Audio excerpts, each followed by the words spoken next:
সুদীপ্তদার কাছে যাব। সুদীপ্তদা, আমরা আদার ব্যাপারী, জাহাজের দলে ভেসে গিয়ে আমাদের কি কাজ?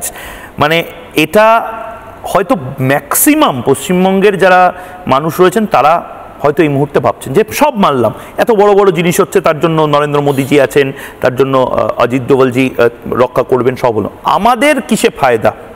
আসামের মানুষ কোটি কোটি টাকার গাড়ির কারখানা পাচ্ছে, মণিপুরে 5,000-6,000 কোটি টাকার রাস্তার জন্য খরচ হচ্ছে, ঢেলে মানে ব্যাগ, ওই বলে না ওই চাল মানে ঢালার পরে ঝেড়ে নেওয়া হয়, সেটাও সেভাবে ঢেলে উন্নয়নের প্রজেক্টের নাম ঘোষণা করছেন নরেন্দ্র মোদী পূর্ব ভারতে। কিন্তু আমার খারাপ লাগছে যে নরেন্দ্র মোদীর এই প্রজেক্টগুলোর স্বাদ আমরা অন্তত এপার মানে আমাদের বাংলায় পশ্চিমবঙ্গে আমরা পাচ্ছি না। আমরা ব্লাপ্ত হচ্ছে কি পূর্ব দিকে পুরো ফোকাস, কিন্তু বাংলা কি লাভ করছে?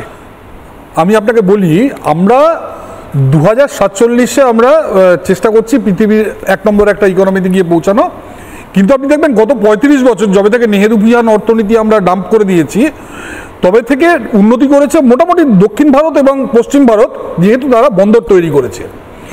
একমাত্র রাজ্য যারা বন্দর তৈরি করেনি এবং যে রাজ্যে আপনি দেখবেন কাকতালীয়ভাবে যারা বন্দর তৈরি করেছে তাদের গভর্নমেন্ট পড়ে গেছে। আজ থেকে 58 বছর আগে লাস্ট গভর্নমেন্ট তৈরি করেছিলেন কে? প্রফুল্ল সেন। হলদিয়া বন্দর প্রফুল্ল সেনের মতো একজন সৎ রাজনীতিবিদকে চোর বদনাম দিয়ে রাজনীতি থেকে বিদায় করে দেওয়া হয়েছে। এরপর বুদ্ধবাবু প্ল্যান করলেন আরেকটি বন্দর বানাবেন, কারণ বন্দর ছাড়া তো ব্যবসা হয় না। বুদ্ধবাবুকেও ডাম্প করে দেওয়া হলো, মানে যারা স্বপ্ন দেখবেন যে বন্দর বানাবে তাদেরই ডাম্প করে দেওয়া হবে।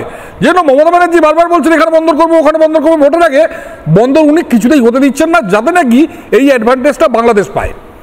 এবার আপনি যে হীরা বললেন না, এই হীরাটা যদি ইমপ্লিমেন্ট করতে হয় মানে highway, internet, railway and aviation, আপনাকে কিন্তু তার জন্য মানে একটা বন্দর দরকার, নইলে ব্যবসাটা করবেন কার থ্রুতে?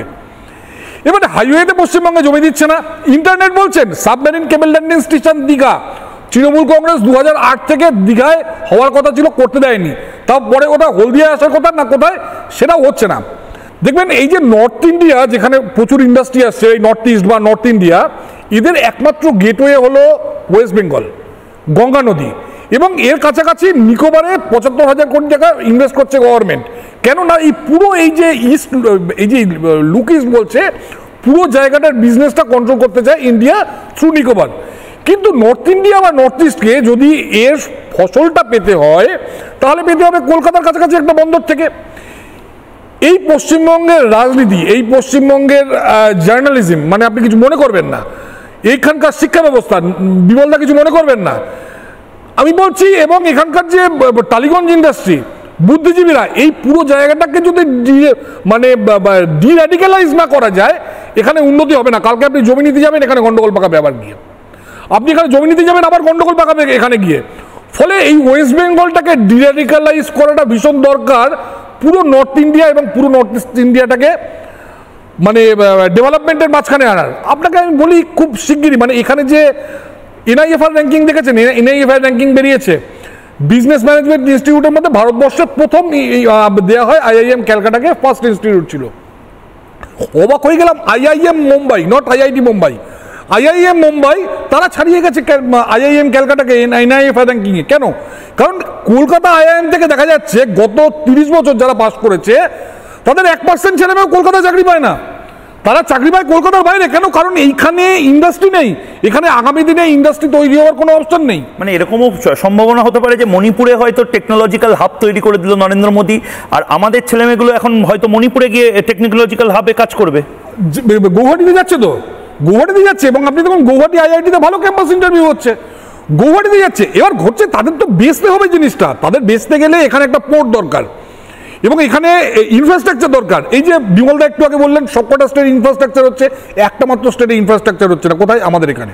একটা জিনিস সুদীপ্তদা বুঝতে পারছি না, বে অফ বেঙ্গল বা বঙ্গোপসাগরে এখন আমেরিকানদেরও চোখ, সারা পৃথিবীর চোখ এখন বঙ্গোপসাগরে, এমন স্ট্র্যাটেজিক পজিশন, আর সবচেয়ে বেশি বঙ্গোপসাগরের যে অ্যাক্সেস সেটা আমাদের পশ্চিমবঙ্গে, সব মাল আমাদের হলদিয়া থেকে শুরু করে সমস্ত জায়গা থেকে যাওয়ার কথা। সাগরের যে লিটোরাল স্টেটগুলো তুমি দেখো, ওখান থেকে বার্মা থেকে শুরু করে ওখানে প্রচুর গ্যাস বাংলাদেশে গ্যাস প্রচুর, বার্মাতে তেল আছে, ভারতবর্ষের এই বঙ্গোপসাগরে এই অঞ্চলে প্রচুর তেলের আবিষ্কার হচ্ছে, এবং ওই অঞ্চলটা পুরোটা যদি দখল করা যায় তাহলে ওদিকে মালাক্কা স্ট্রেট পর্যন্ত কিন্তু অঞ্চলটা কন্ট্রোল, যেটা নিয়ে নিকোবরে আমরা মানে জয়েন্ট কমান্ড বানিয়েছি। আগামী দিনে বাংলাদেশ নিয়ে আমাদের একটা সুনির্দিষ্ট পলিসি আরো শক্তপোক্ত করতে হবে।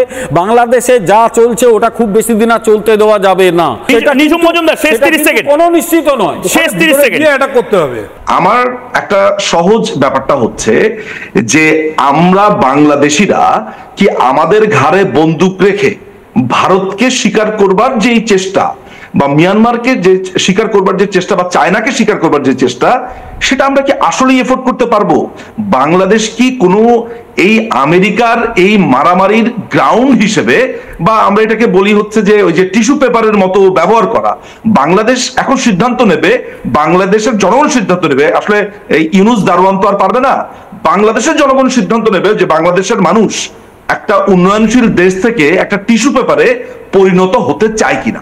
আমি আবারও বলছি, 5 বছর পরে আমি জানি না প্রযুক্তি কোন দিকে যাবে, 5 বছর পরে আমি জানি না যে ইউটিউব বা ফেসবুকে এই ধরনের ক্লিপগুলো থাকবে কিনা, কিন্তু আমি এটা অন্তত জানি যে আপনাদের কারোর না কারোর মোবাইলে এই ভিডিওটা থেকে যাবে, এবং ময়ূখ রঞ্জন ঘোষ 5 বছর পরে সে থাকবে, আপনারা থাকবেন, আমরা সবাই থাকবো, এবং 5 বছর পরে, ঠিক 5 বছর পরে আজকের দিনের এই এপিসোডটা আমরা যা যা বলে গেলাম এখান থেকে, আমি, বিমল শঙ্কর নন্দ, সুদীপ্ত গুহ, নিজুম মজুমদার এবং পথিকৃৎ পাইন, যা যা বলে গেলাম আমরা, বেশি দিন না, ঠিক 5 বছর পরে একটু রিওয়াইন্ড করে ওই পুরনো ধুলো পড়া বই একটু ঝেড়ে আবার পড়তে ইচ্ছা করে না, ডায়েরিগুলো পড়বেন, দেখবেন, এবং আজ যেগুলো বললাম কাল এটাকে পরিবর্তন কি করে করা যায়, বা প্রতিষেধক হিসেবে কি কি জিনিস নেওয়া যায় ভাববেন।